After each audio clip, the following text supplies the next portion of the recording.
Compound movements like the half kneeling single arm row and push-up variations give you more bang for your buck because they work numerous muscles at once. That is why the lateral push-up walk is a great mini band move to include in your workouts, especially if you're shorter on time and need to be efficient. To do the lateral push-up walks, place the band around both arms.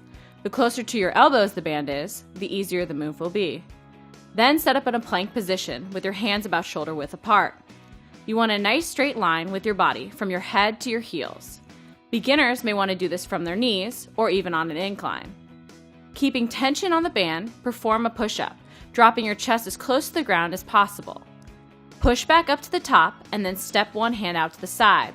Step the other hand laterally toward it so that your hands are again about shoulder width apart. Perform another push-up, then step again to the side.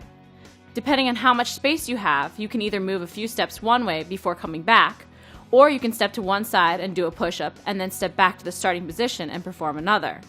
Make sure to maintain good push-up form and keep your core engaged. Do not let your hips drop or your butt go up in the air.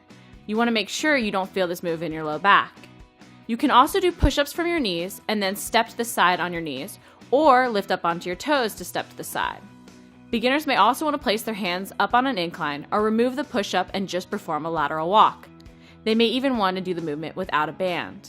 The most important thing is to do the move correctly and feel the correct muscles working.